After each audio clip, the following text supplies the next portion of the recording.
बिस्मिल्लाहिर्रहमानिर्रहीम। इय्याका नअबुदु व इय्याका नस्तईन। मैं आप सबका इस शानदार इस्तकबाल का दिल से शुक्रिया अदा करता हूं अपने ताजरों का। बहुत बहुत शुक्रिया, बहुत शुक्रिया, शुक्रिया।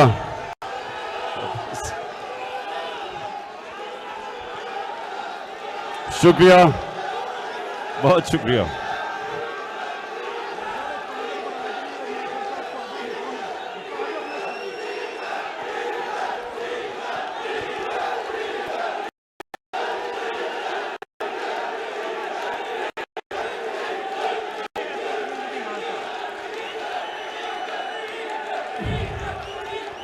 ये लगता है कि ताजरों के लिए भी डीजल महंगा हो गया है।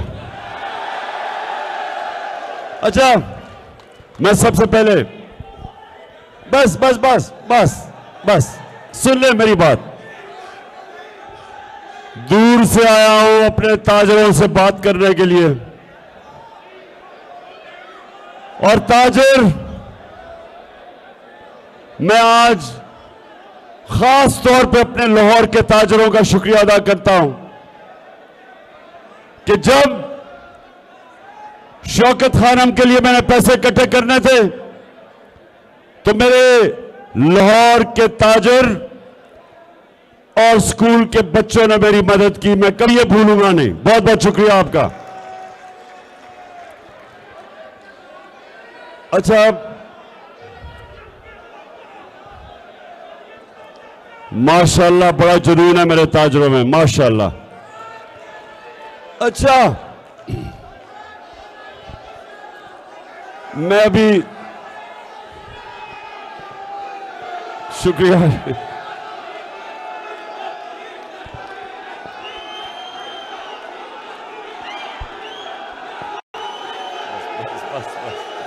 बस बस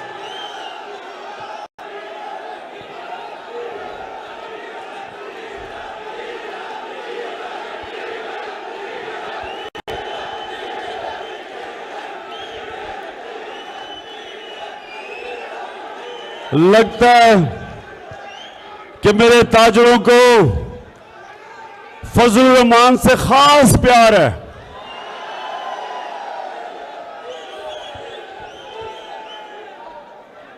उसको प्यार में मेरे ताजर फजलुर रहमान को प्यार में डीजल कहते हैं। अच्छा जी, सुने जरा, सुने सुने, खामोशी खामोशी खामोशी, सुन ले। अच्छा जी, बिस्मिल्लाहिर्रहमानिर्रहीम। सबसे पहले मैं आज अपने ताजरों को जो खास पैगाम देना चाहता हूं कि मैं पाकिस्तान की हकीकी आजादी के लिए मैं मैदान में निकला हूं और सारे पाकिस्तान में निकला हूं। मुझे आपकी जरूरत है, आपने मेरे साथ खड़ा होना है।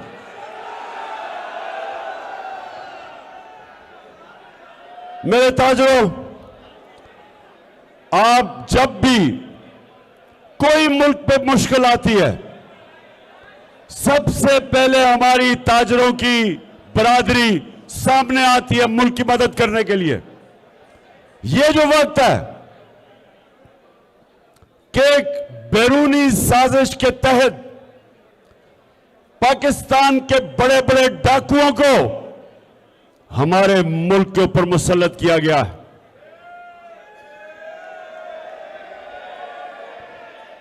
इसकी कोई मिसाल नहीं कि एक मुल्क की कैबिनेट बनती है और 60% जो कैबिनेट के अंदर वजीर बैठते हैं वो जमानत पे होते हैं, करप्शन के केसेस की जमानत पे। और इसकी भी कोई मिसाल नहीं कि एक मुल्क के अंदर एक असेंबली जो कि लोटों को साथ मिला के जमीन खरीद के 20-25 करोड़ रुपया दे के एक हुकूमत को गिराते हैं और एक चोरों की हुकूमत लाके असेंबली से बिल पास करते हैं। 11 नैब की जो ये अमेंडमेंट करते हैं, मेरे ताजरों ये जरा गौर से सुने, 1100 अरब रुपया अपना चोरी का माफ करवाते हैं। पहले मुशर्रफ से एनआरओ लेते हैं और अब आके दूसरा एनआरओ लेते हैं जो इस कौम को 1100 रुपए का नुकसान होता है। कौम की करप्शन का पैसा 10 साल ये मुशर्रफ एनआरओ देता है, सारे केसेस खत्म। 8 और 18 के बीच में ये 10 साल हुकूमत करते हैं, चोरी करते हैं। चोरी करके सारे केसेस जो इनके 1100 अरब रुपए के केसेस हैं फिर असेंबली में आते हैं।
अच्छा जी, तो इसलिए मेरे ताजरों आज आपकी जरूरत इसलिए कि सबसे पहले एक मुल्क के ऊपर करप्ट लोगों को मुसल्लत किया गया, उन्होंने अपने करप्शन के केसेस खत्म किए।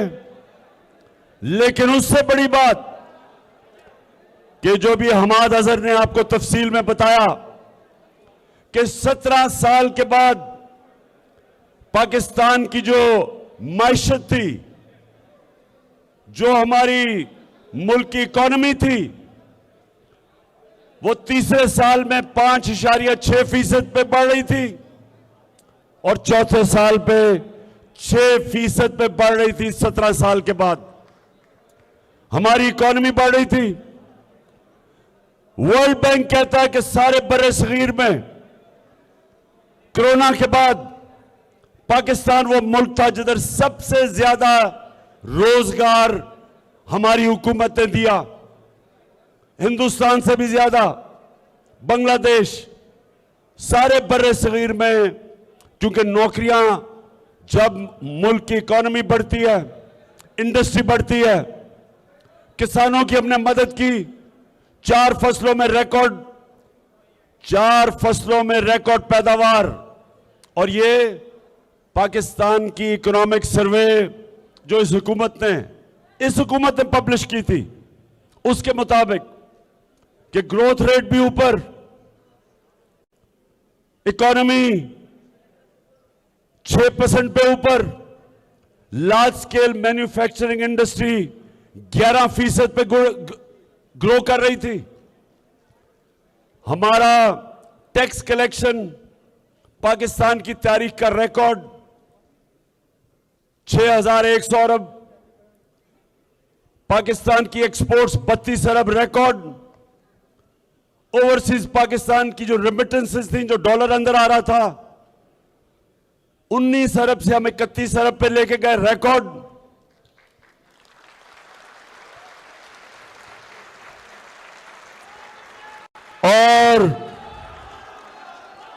और ये सब कुछ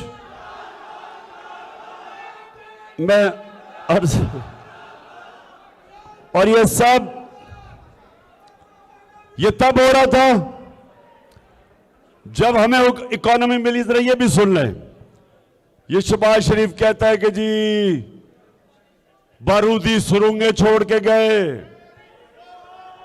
मिफ्ता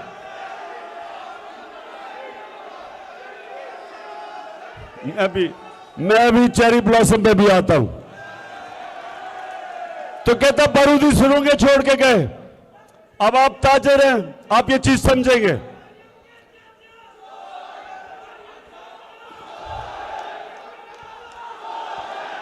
बस बस बस, अच्छा सुने, ताजर ये चीज समझेंगे।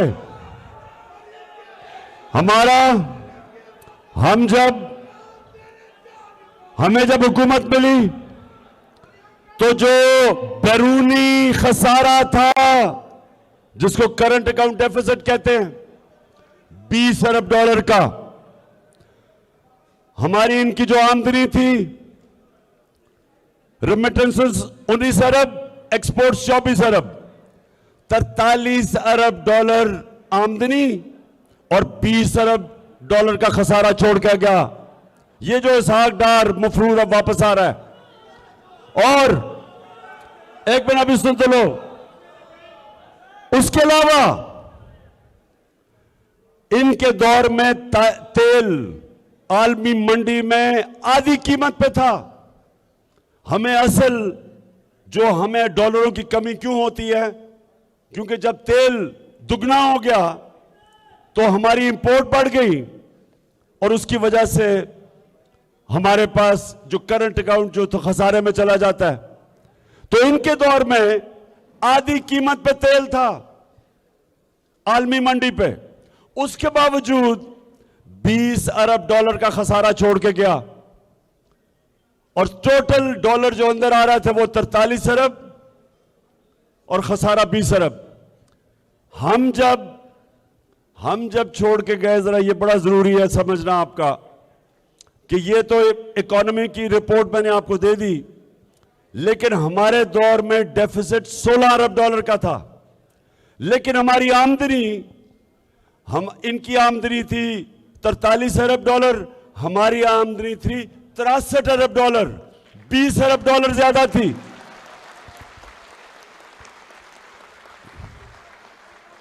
हमारे दौर में इंटरनेशनल मार्केट में तेल 103 डॉलर से 115 डॉलर तक गया। आज 90 डॉलर का तेल बिक रहा है इंटरनेशनल मार्केट में। हमारे दौर में जब 103 डॉलर का तेल था, डीजल और पेट्रोल की कीमत 150 रुपया लीटर थी, 150 रुपया लीटर थी। आज 250 रुपए लीटर है, जबकि 10 डॉलर आलमी मंडी में तेल नीचे आ चुका है। हम जब इन्होंने अदम एतमाद की तहरीक की तो डॉलर 178 रुपए का था, रिजर्व्स हमारे 16 अरब रुपए के थे। जब ये छोड़ के गए थे रिजर्व्स 9 अरब रुपए के थे। 16 अरब रुपए के रिजर्व थे जब अदम एतमाद की तहरीक आई, और डॉलर 178 रुपए का था। आज डॉलर 240 रुपए। आज हमारे रिजर्व्स गिर के 8 अरब डॉलर पे। आज डीजल 250 रुपए का है। हम जब थे बिजली 16 रुपए यूनिट थी, आज बिजली 45 रुपए यूनिट टैक्सेस के बगैर है। तो मैं आज सवाल पूछता हूं कि ये जो साजिश करके तुमने हुकूमत कराई थी और ये कह के कि जी बहुत महंगाई थी, आज 50 साल की महंगाई का रिकॉर्ड टूट गया है। 50 साल के बाद सबसे ज्यादा महंगाई है।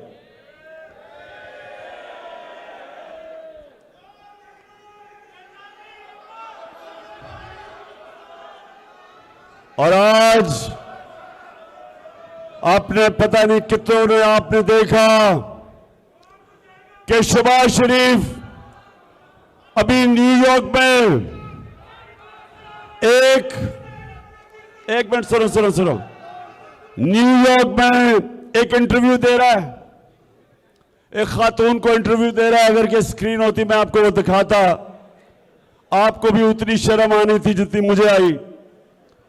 वो खातून इंटरव्यू कर रही है, उसे कहता,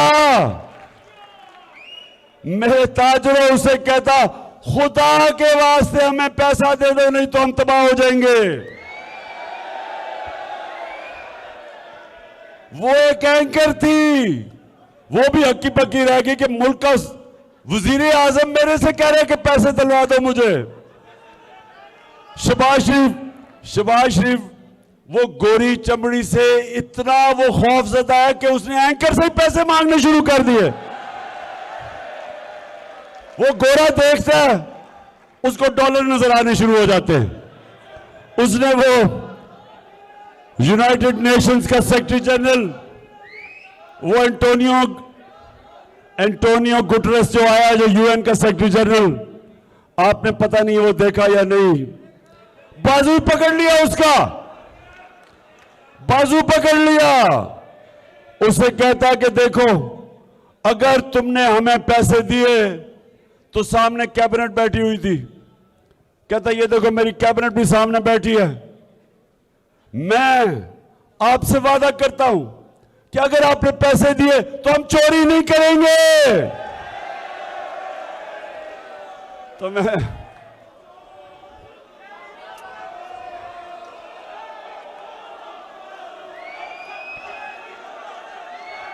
अच्छा, और ताजरों, आपने वो देखा वो जो ऑडियो लीक आई है, वो जो शहबाज शरीफ की ऑडियो लीक निकलाई है, उसमें वो क्या कह रहा है? कहता है मरियम का जो दामाद है वो हिंदुस्तान से ये बिजली बनाने वाली मशीनरी मंगवा रहा है। तो उसे प्रिंसिपल सेक्रेटरी कहता है ये तो नाजायज है, हमने तो ट्रेड बंद की हुई है। क्योंकि मेरे जमाने में हमने हिंदुस्तान से इसलिए तजारत बंद की थी क्योंकि उन्होंने कश्मीरियों का हक था,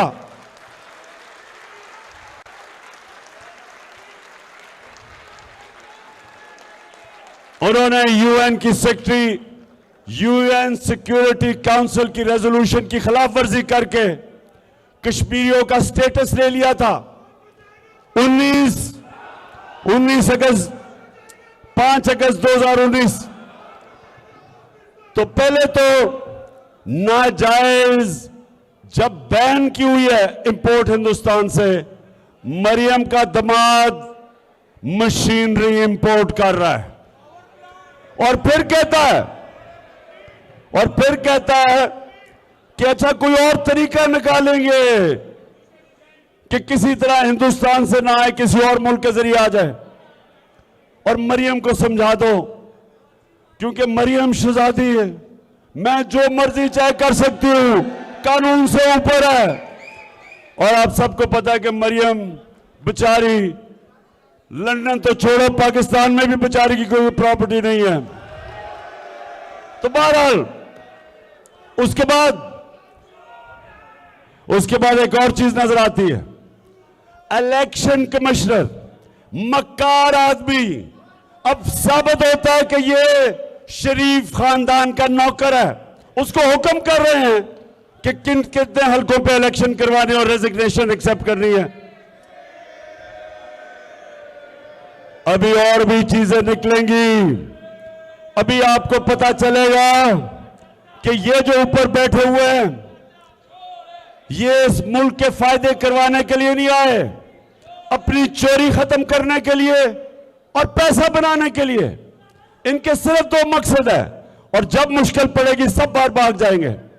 शहबाज शरीफ के दोनों बेटे बाहर, नवाज शरीफ के दोनों बेटे बाहर, इसहाक डार के दोनों बेटे बाहर, चोरी यहां से करो, बेटों को पैसा भिजवा दो, और बेटे कहें जी हम पाकिस्तान के शहरी नहीं हैं। ये इनका तरीका है। तो ताजरों, आप सब तैयार हो जाओ। मैं इनके खिलाफ हकीकी आजादी के लिए जहाद लड़ूंगा, सड़कों पर लड़ूंगा, कभी इनको तस्लीम नहीं करूंगा। और जब भी मैं आपको कॉल दूं, आपने मेरे से वादा करना है, वादा करें मेरे से, वादा करें। सब ने मेरे से वादा करना है कि अपने मुल्क की खातिर, अपने मुल्क के मुस्तकबिल की खातिर, अपने बच्चों की मुस्तकबिल की खातिर आपने सब ने मेरे से वादा करना है कि जब मैं आपको कॉल दूंगा, आपने मेरी कॉल पे अपनी कौम को इन चोरों से, इन डाकुओं से बचाने के लिए निकलना है। हाथ खड़ा करके बताएं मुझे। पाकिस्तान जिंदाबाद।